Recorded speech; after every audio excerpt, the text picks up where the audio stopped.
18 তারিখ রাতে আমি ইস্তাম্বুলে হোটেলে ফিরে ছবি দেখলাম ফেসবুকে ছায়ানটের ভাঙচুরের। একটা ছবিতে চোখ আটকায় গেল। ওয়াহিদুল হকের ছবিতে ধারালো কিছুতে আঘাত করিয়া মাটিতে ফেলে দেওয়া হয়েছে।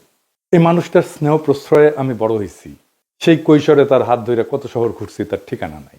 আমার বাবার বন্ধু সঙ্গীত গুরু ওয়াহিদুল হক, আপনারা বুঝতে পারতেছেন আমি ঢাকায় থাকলে ওই ছবিটা অন্তত বুক দিয়ে আগলাইতাম।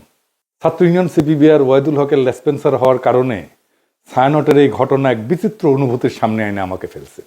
পাকিস্তান আন্দোলন করা বাঙালি মুসলমানদের ছেলেরা যখন পাকিস্তান ভাঙ্গা বাংলাদেশ রাষ্ট্রের জন্ম দিল, সেই সময় বাবা একই সাথে সুখ আর দুঃখের অনুভব করছিল। আমি সেই অনুভূতির মুখোমুখি হয়েছি। ছায়ানট নিয়ে আলোচনাটা সূক্ষ্ম এবং জটিল। আশা করি বিষয়টা একটু মনোযোগ দিয়ে শুনবেন। আমাদের জানা দরকার যে ছায়ানট কেন এই আক্রমণের শিকার হইল, ছায়ানটের বিরুদ্ধে কেন বাংলাদেশের সাধারণ মানুষ বিলা হইল। অনেক প্রশ্নের জবাব পাবেন। আমি নিজে ছায়ানটকে বাংলাদেশে ভারতীয় কালচারাল অ্যাসেট হিসেবে চিহ্নিত করছি, কোনো সন্দেহ নাই। কেন করছি সেটা আমি হয়তো পরিষ্কারভাবে ব্যাখ্যা করিনি। আজকে সেই ব্যাখ্যাটাও আপনারা পাইবেন। আসেন আল্লাহর নামে শুরু করি। ওয়াহিদুল হককে আমি ওয়াহিদ কাকু বলে ডাকতাম। আমার সাথে ওয়াহিদ কাকুর সম্পর্ক ওনার মৃত্যু পর্যন্ত অক্ষুণ্ণ ছিল। টক ঝাল মিষ্টি সেই সম্পর্ককে এখন আমি মিস করি। ওনার মৃত্যুর পরে আমি ফেসবুকে একটা নোট আকারে লেখা লিখছিলাম, ওয়াহিদুল হক তারুণ্যের শুভবোধনের ঋত্বিক। আমি জানি না ওই লেখাটা আমি আর খুঁজে পেলাম না। কারো কাছে যদি থাকে আমার একটু খোঁজ দিয়েন। আমার জীবনে যে বিচিত্র অভিজ্ঞতা হয়েছে, অসংখ্য মানুষের সাথে মিশছি, সেই কারণেই ভাঙ্গু সেকুলারদের কালচারাল আর পলিটিক্যাল স্ফেয়ারের অন্দরবহনের খবর আমি জানি, ক্রিটিক্যালি অ্যানালাইজ করতে পারি। তার কারণ ওই ক্ষুদ্রকাল থেকে আমার এই ওরিয়েন্টেশনের সাথে আমি যুক্ত। এই কারণে আমি জানি ঠিক কোথায় ওদের উইক পয়েন্ট আর কোথায় তাদের শক্তির দিক। তবে আমি যেহেতু গান গাইতে পারতাম না, আমি তো অসুর, মানে সুর নাই আর কি। আমি রবীন্দ্রনাথের লেখা বুঝতে চাইতাম, তার জ্ঞান তাত্ত্বিক উৎস খোঁজার চেষ্টা করতাম। জ্ঞান তত্ত্ব মানে হইতেছে আমি যেটাকে সত্য জ্ঞান বলে মানতেছি সেটা আসতেছে কোন জায়গা থেকে।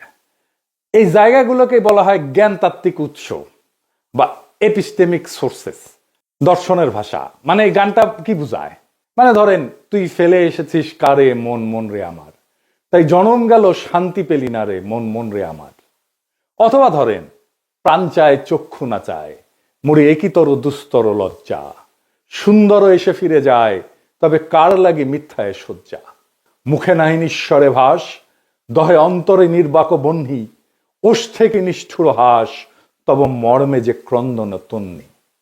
মাল্য যে দংশিছে হায়, তবে শয্যা যে কণ্টক শয্যা, মিলন সমুদ্র বেলায় চির বিচ্ছেদ জর্জর মজ্জা। আহা কি মধুর! মনে করিছেন এটা প্রেম প্রীতির গান? জিনা জিনা ভাইজান, এটা অন্য জিনিস। আমার একটা বই আছে রবীন্দ্রনাথ অন্য আলোয়। রবীন্দ্রনাথের অনেক গানের অর্থ ওইখানে ব্যাখ্যা করেছি। একদিন দরকার হইলে যদি টাইম পাই তাহলে একটা এপিসোড করে ব্যাখ্যা করতে পারি গান ধরে ধরে এটা কি বুঝায়। তো এই গানের অর্থ আবিষ্কার করতে করতে, তার অন্তর্গত দর্শন খুঁজে বের করতে করতে একসময় আবিষ্কার করলাম রবীন্দ্রনাথ আসলে উপনিষদ। উপনিষদ মানে হিন্দুদের প্রধান ধর্মগ্রন্থ, তার একটা।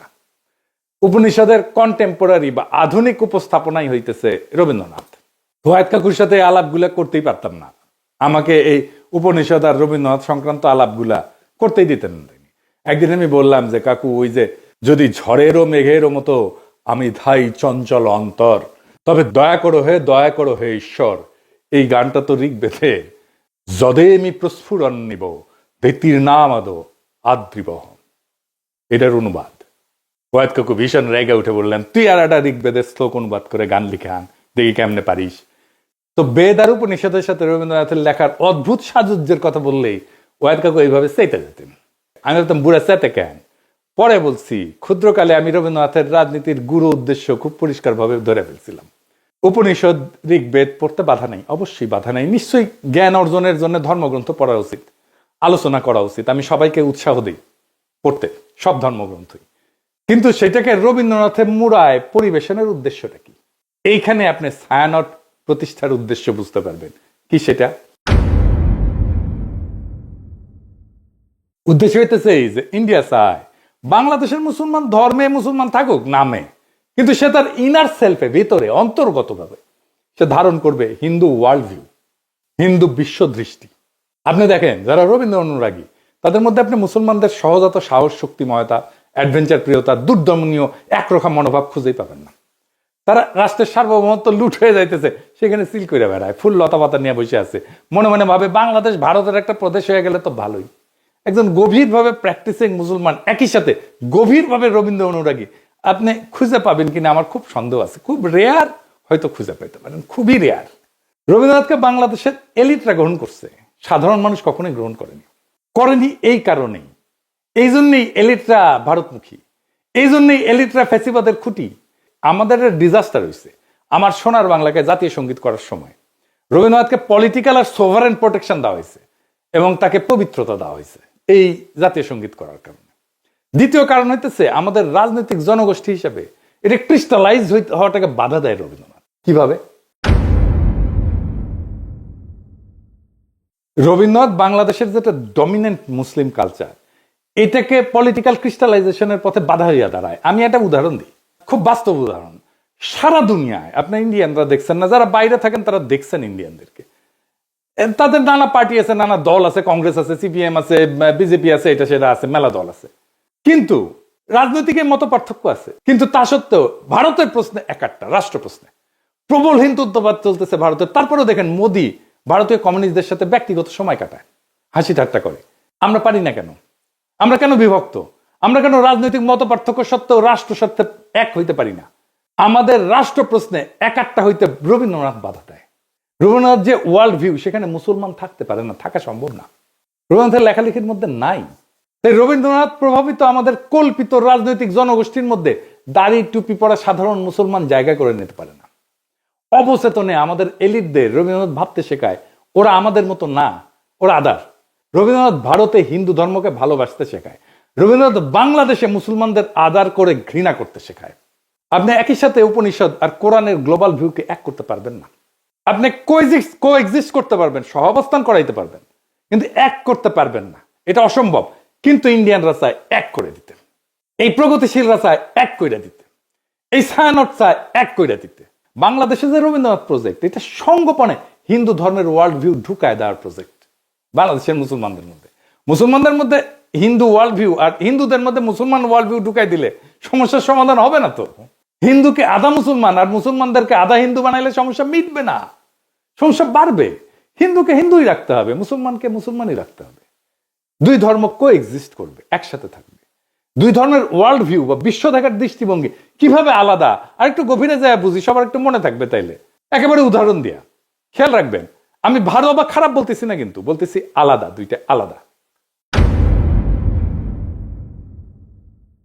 ধরেন প্রশ্নটা হইতেছে যে দুনিয়াটা কি আসলে?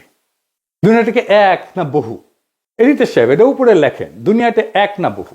এখন হিন্দু বিশ্ব দৃষ্টিভঙ্গি এটাতে বলে দুনিয়াটা বহু স্তরের, অনেকগুলো স্তর, এটা চক্রাকারে চলমান, সৃষ্টি স্থিতি প্রলয় বারবার ঘটে। সময় ঘড়ির মতো না, সময় ঘড়ির মতো সরল রেখা যায় না, বরং চাকার মতো। মানে হিন্দু ধর্মে কিন্তু মৃত্যুর পরে আবার জন্ম আছে, জন্মান্তর আছে, আবার জন্ম নেয়, এটি স্বাভাবিক চক্র। আজ যেটা হইতেছে সেটা আগে ঘটছে, একই জিনিস ভবিষ্যতেও ঘটবে, কারণ চক্রাকারে সময় চলে চক্রাকারে। তার মানে পৃথিবী বহুবার সৃষ্টি হয়েছে, বহুবার ধ্বংস হয়েছে, আবারও ধ্বংস হবে। আচ্ছা, এইবারে ইসলামী ওয়ার্ল্ড ভিউ, এখানে বিশ্ব একবারই সৃষ্টি, কিয়ামত একবারই হবে, সময় সোজা লাইনের মতো, সৃষ্টি, জীবন, বিচার, পরকাল, সিম্পল, সিরাতুল মুস্তাকিম। ইতিহাসের একটা শুরু আছে এবং শেষ আছে। এইবার আসেন মানুষ প্রসঙ্গে। মানুষ আসলে কে? মানুষ কি সোল, আত্মাটাই মানুষ, নাকি দায়িত্বশীল ব্যক্তিটা মানুষ? এখানে হিন্দু ওয়ার্ল্ড ভিউ বলে, এদিকে লেখেন, মানুষ মূলত আত্মা, আত্মন বলে সংস্কৃতে। শরীর বদলায়, আত্মা থাকে। আত্মার লক্ষ্য হচ্ছে মুক্তি বা মোক্ষ। আমি এটা মুক্তিযুদ্ধ নিয়ে একটা আলাপটা করছিলাম। এই জগৎ থেকে বাইরে যাওয়ার সহজ উদাহরণ, কারণ এই চক্রের মধ্যে আপনি যখন ঢুকে গেছেন, বাইরে যেতে পারলে আপনার মোক্ষ ঘটে না। আপনি একটা পোশাক খুলে আর একটা পোশাক করলেন, পোশাক বদলাইলেন, কিন্তু আপনি বদলাইলেন না তো, তাই না? এই আত্মাই আসলে শরীর বদলায়। আমার মধ্যে যে আত্মা আছে হিন্দু ধর্ম অনুযায়ী, এই আত্মা অনেক দিন থেকে চলে আসতেছে, আমার শরীরে আছে। এখন আমার শরীরটা মরে যাবে, কিন্তু আত্মা বেঁচে থাকবে। এই আত্মার একজন আর একটা শরীরে ঢুকবে, জন্মের নতুন জন্মের মধ্যে দিয়ে, এটাই জন্মান্তর। ওই জন্মে আমি কি হব, সেটা হবে আমি এই জন্মে যত পাপ বা পুণ্য করছি সেটার উপরে ভিত্তি করে আমি বড় লোক হব, গরিব হব, ব্রাহ্মণ হব, শূদ্র হব, যেটা খুশি। এবার ইসলামী ওয়ার্ল্ড ভিউ, মানুষ একক এবং অনন্য ব্যক্তি, এবং এই একটাই জীবনের একমাত্র সুযোগ, এটাই লক্ষ্য। জবাবদিহির মাধ্যমে ন্যায় ভিত্তিক জীবনযাপন করে আমি পরকালে অক্ষয় শান্তি লাভ করতে পারি। এখানে কোনো সেকেন্ড চান্স নাই। আচ্ছা, ভালো কাজ মন্দ কাজ এটা কিভাবে কাজ করে Hindu world view? Hindu world view এটা কর্মফল, মানে আমি যা কাজ করি সেইটার ফল, এটার ভালো মন্দের ফল স্বয়ংক্রিয়, এটা কেউ বিচারক না। কিন্তু দেখেন সেকুলার এবং বামপন্থীরা ওরা কিন্তু একটা কথা বলে, কার্মা ইজ এ বিচ, এই কথা বলে না, মানে কর্মফল। বুঝছেন, ওরা যে আসলে হিন্দু কালচারটাই নেয় সেটাই হচ্ছে এই কথা। দেখেন অনেকে এটা বলে, আপনি দেখবেন এই আওয়ামী লীগ টাওয়ামী লীগ বাম যারা আছে প্রগতিশীল তারা এটা বলে কার্মা ইজ এ বিচ। তার মানে কর্ম আসলে ফলটা দেয়, কর্মই ফলটা দেয়। আমি যেটা করতেছি এটাই ফল দিবে। ফল পেতে এই জন্মে না হলেও পরের জন্মে আমি ফল পাবো। এমন একটা পাপের জন্ম হবে পরের জন্মে, ওইখানে যে আমি আমার এই আজকের কর্মের ফলটা আমি ওইখানে পাবো, এটা কর্মফল। ইসলামী ওয়ার্ল্ড ভিউতে কি? ভালো মন্দের নৈতিক হিসাব আছে এবং বিচারক খোদা তাআলা, আল্লাহ তাআলা। ইচ্ছা, নিয়ত, প্রেক্ষাপট, এখানে সবকিছু বিবেচনায় আছে, ভালো মন্দের বিবেচনায়। 4 নাম্বার, সমাজে আসলে বৈষম্যকে কিভাবে দেখা হয় হিন্দু ওয়ার্ল্ড ভিউ। হিন্দু ধর্মে তো আপনি জানেন যে জাতিভিত্তিক ভাগ আছে আর কি, মানে ব্রাহ্মণ সবার উপরে, শূদ্র সবার নিচে, আমি বলে ব্রাহ্মণ, এটা মাথায় রেখে। তো যাই হোক, এই যে বর্তমান অবস্থা, এইটা পূর্বজন্মের ফল হিসেবে দেখা হয়। আমি যদি এই জন্মে খারাপ কইরা থাকি আর কি, তাহলে এটা আমার পূর্বজন্মের ফল। আমি যদি এই জন্মে ভালো কইরা থাকি, তাহলে আমি পূর্বজন্মে অনেক পুণ্য করছিলাম, সেই জন্য এই জন্মে ভালো করেছি। সো হিন্দু ওয়ার্ল্ড ভিউয়ে মানুষ উঁচু নিচু জাত হয়ে জন্মায়, জন্ম থেকেই সে উঁচু বংশের অথবা নিচু বংশের। এইবার ইসলামী ওয়ার্ল্ড ভিউয়ে কি বলে? মানুষ জন্মগতভাবে সমান, সমান মর্যাদার। এইখানে যে ধনী গরিব বা মানুষের কষ্ট আছে, এটা একটা পরীক্ষা, এই অজগতে পরীক্ষা। এবং ইসলাম ধর্মে অন্যায় দেখলে নীরব থাকাটা পাপ, গুনাহ। 5 নাম্বার, মানুষের আসলে ডেস্টিনি কি, শেষ লক্ষ্য কি? হিন্দু ওয়ার্ল্ড ভিউ কি বলে? মানুষের শেষ লক্ষ্য হচ্ছে এই জগতের বন্ধন ছিন্ন করা। মানে এই যে চক্রাকারে যে চক্রের মধ্যে পড়ে গেছি না, ওই যে বলে না চক্করের মধ্যে পড়ে গেছি, এইটাই হইতেছে হিন্দু ওয়ার্ল্ড ভিউ। চক্করের মধ্যে পড়ে গেছে, এখান থেকে চক্কর সেটা বাইরে হয়ে গেলে এটাই হচ্ছে মুক্তি। এই সংসার মায়া, চূড়ান্ত শান্তি হচ্ছে বিশ্ব থেকে মুক্তি। আমি আর জন্মাবো না এসে আর একবার। আপনি আতুর ঘরের কথা শুনছেন না? আগে ছিল কিন্তু এখন নাই। আতুর ঘরে যখন হিন্দু রমণী সন্তান সম্ভব হয়, তখন একটা ঘরের এক কোনায় একটা জায়গায় আলাদা একটা ঘর বানানো হয়, ওইখানে সন্তান জন্ম দেয়। কেন? কারণ এই জন্মটাই তো পাপ একটা, জন্মই আমার আজন্ম পাপ। একটা কথা আছে দাউদ হায়দারের, এটা বই ছিল না, জন্মটাই আমার আজন্ম পাপ। এটা হিন্দু ওয়ার্ল্ড ভিউ। তাই জন্মটা যেহেতু পাপ এবং জন্মটা যেহেতু অপবিত্র, সেজন্য তাকে দূরে রেখে জন্মটা দিতে হয়। বুঝেছ? আচ্ছা, আর ইসলামী ওয়ার্ল্ড ভিউ কি? জগৎ মায়া না, এই দুনিয়াটা রিয়াল, এই দুনিয়াটা ন্যায় প্রতিষ্ঠা করাটাই কাজ। সমাজ, রাজনীতি, অর্থনীতি সব গুরুত্বপূর্ণ। এই দুনিয়া, ইহজগৎ খুব গুরুত্বপূর্ণ। পরকালটাকে এই জীবনে ইহজগতে যা করছি সেইটার আমি ফয়সালা পাবো, বিচার হবে। তারপরে তার সেই অনুযায়ী আমি হয় বেহেশতে যাব অথবা দোজখে পড়ব। এই বিশ্ব একটা নৈতিক পরীক্ষা। মানুষ আল্লাহ তাআলার এক দায়িত্বশীল সৃষ্টি, যাকে পাঠানো হয়েছে দুনিয়াতে তার খলিফা কইরা। এটা একটা স্পিরিচুয়াল জার্নি, এটা কমপ্লিট করার জন্য। কমপ্লিট হয় হাসরের ময়দানে বিচারের সামনে যায়। কারণ প্রশ্ন হইতে পারে, তাহলে কি হিন্দু মুসলমান একসাথে একটা রাষ্ট্র বা সমাজে থাকতে পারবে না? হিন্দু মুসলমান দুই ধর্মের মানুষ কিভাবে তাদের স্বাতন্ত্র্য বজায় রেখে একসাথে শান্তিতে থাকতে পারবে? সেটার রাজনৈতিক সমাধান বের করতে হয় তো রাষ্ট্রকে। এর চাইতে বড় কাজ তো ভারতীয় উপমহাদেশে আর নাই। কিন্তু আগে সিদ্ধান্ত নিতে হবে আমরা শান্তিতে থাকতে চাই। সিদ্ধান্ত নিলে পথ বের হবে, পথ আছে। চালাকি কোনো সমাধান না, সমাধান চালাকি করে বের করা যাবে না। হিন্দুকে আধা মুসলমান বা মুসলমানকে আধা হিন্দু বানায় না, এটা হবে না। এইটা করতে থাকলে একটা অনিবার্য রক্তাক্ত সংঘাতের দিকে আমরা যেতে থাকবো, সমস্যার সমাধান করবে না, আর কঠিন জটিল সংকটের দিকে জাতিকে নিয়ে যাবে। শুধু জাতিকে না, ভারতীয় উপমহাদেশকে নিয়ে যাবে। কিভাবে সম্ভব? একটা ছোট্ট উদাহরণ দিয়ে বলি। দেখেন, আমরা যে ধর্মই পালন করি না কেন, রাস্তায় ট্রাফিকের লাল লাইট দেখলে তো সব ধর্মের মানুষ দাঁড়াই, তাই না? বিবাদ হইলে তো একই আদালতে যায় সব ধর্মের মানুষ ফয়সালার জন্য, তাই না? আমরা তো ভোট দিতে হইলে, নেতা নির্বাচন করতে হলে একই ভোট সেন্টারে যাই ভোট দিতে সব ধর্মের মানুষ, তাই না? এটাই নাগরিক হিসেবে একসাথে থাকা। নাগরিকত্বই আমাদেরকে একসাথে বাঁধবে। স্পিরিচুয়াল জার্নি না, আমার ওয়ার্ল্ড ভিউ না, আমার নাগরিকত্ব। আমি যেই যেই জায়গায় আমরা নাগরিক হিসেবে আমি শেয়ার করি সেই জায়গাটা আমাকে বাঁধবে। যাই হোক, আগের আলাপে ফিরে আসি। ছায়ানট নিয়ে বাংলাদেশের মানুষ চূড়ান্ত বিলা হয় 2018 সালে। হ্যাঁ, 2018 সালে যখন বাংলাদেশের মানুষের চোখে স্পষ্ট হয় মোদির সাথে ছায়ানটের সম্পর্ক। কেন ছায়ানটে হামলা হইলে মোদির বিজেপি বাঙালিদের জায়গায় উঠতে বলে? এটার উত্তর কি দেখছেন? ছায়ানটে হামলা, বাঙালিদের জেগে উঠতে বলল মোদির বিজেপি। কেন? কারণটা হইতেছে 2018 সালে ভারত সরকারের পুরস্কার পায় ছায়ানট। স্বয়ং মোদি অভিনন্দন জানায়। শুধু অভিনন্দন না, ছায়ানটের এই ভারত রাষ্ট্রের পুরস্কার, যার জুরি বোর্ডের চিফ ছিল স্বয়ং মোদি, সেই পুরস্কার না আসলে একটা গুরুতর নৈতিক এবং রাজনৈতিক ভুল। এটা কোনো ভারত বিরোধী আবেগ না, এটা রাষ্ট্রীয় সহিংসতা, জনগণের স্মৃতি এবং সাংস্কৃতিক প্রতিষ্ঠানের নৈতিক সীমা, এই তিনটার সংঘাত। কিভাবে? রাষ্ট্রীয় পুরস্কার কিন্তু কখনো নিরপেক্ষ না। রাষ্ট্রীয় পুরস্কার মানে এই প্রতিষ্ঠান আমাদের রাষ্ট্রের নৈতিক এবং সাংস্কৃতিক বয়ানের অংশ। এটা কোনো ব্যক্তিগত শিল্পীর সম্মান না, এটা রাষ্ট্রীয় বৈধতার অংশীদারিত্ব। পৃথিবীর বহু মানুষের কাছে মোদি গুজরাটের কসাই নামে পরিচিত। এটা রাজনৈতিক গালি না, এটা একটা নৈতিক অভিযোগের একটা প্রতীকী নাম। বাংলাদেশে মোদি অসম্ভব ঘৃণার পাত্র। বাংলাদেশে মোদি বিরোধিতা কোনো বিমূর্ত বিষয় না, বাস্তব ঘটনা। 2021 সালে মোদি বাংলাদেশে সফরের বিরুদ্ধে ব্যাপক গণপ্রতিরোধ হয়, পুলিশের গুলিতে সংঘর্ষে বহু মানুষ মারা যায়, শহীদ হয়। সাধারণ মানুষ এটা প্রতিরোধ করছে। কেউ এটা অস্বীকার করলে সে ইতিহাস অস্বীকার করতেছে। এখন প্রশ্ন হইতেছে, যে ব্যক্তির আগমনের বিরুদ্ধে বাংলাদেশের মানুষ জীবন দেয়, তার নেতৃত্বাধীন জুরি বোর্ডের মনোনয়নের পুরস্কার নেয় একটা রাষ্ট্রের কাছ থেকে, ছায়ানট এটা কিভাবে সংস্কৃতি বলে চালায়? আর সেই রাষ্ট্রের কাছ থেকে, যেই রাষ্ট্রের বর্তমান সরকার মুসলিম নিধন, নাগরিক বঞ্চনাকে স্বাভাবিক করে তুলছে, কাশ্মীর থেকে দিল্লি সব জায়গায় এটা প্রমাণ আছে। এই দুই অবস্থান। এখন ছায়ানট তো বলতে পারেন আমরা রাজনীতি করি না, এ দাবি আর টেকে না। এই যুক্তিটা সবচেয়ে বড় ভণ্ডামি। কারণ রাষ্ট্রীয় পুরস্কার গ্রহণ করে একটা রাজনৈতিক কাজ। রাজনৈতিক ক্ষমতার কাছ থেকে সম্মান নিলে আপনি রাজনীতির ভেতরে ঢুকে পড়েন। রাজনীতি করি না বলার তখন সুযোগ থাকে না। রাজনীতি করি না বলার সুযোগ একদম শেষ হয়ে যায়।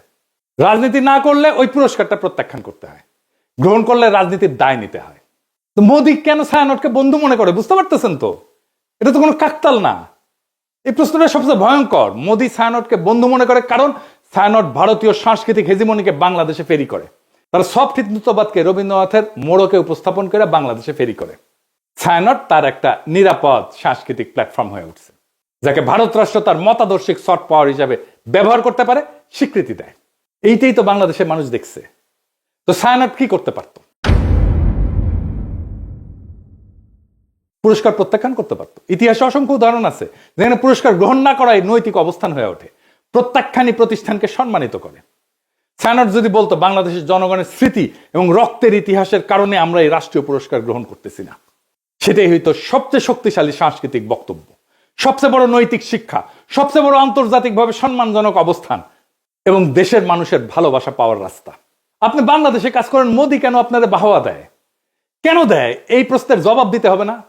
বাংলাদেশের মানুষের সাথে আপনার কন্ট্রাক্টটা কি? সোশ্যাল কন্ট্রাক্ট কি? আপনি সমাজের রাষ্ট্রে কি অবদান রাখছেন, একটা প্রতিষ্ঠান করছেন, বাংলাদেশের সাথে আপনার কন্ট্রাক্টটা কি?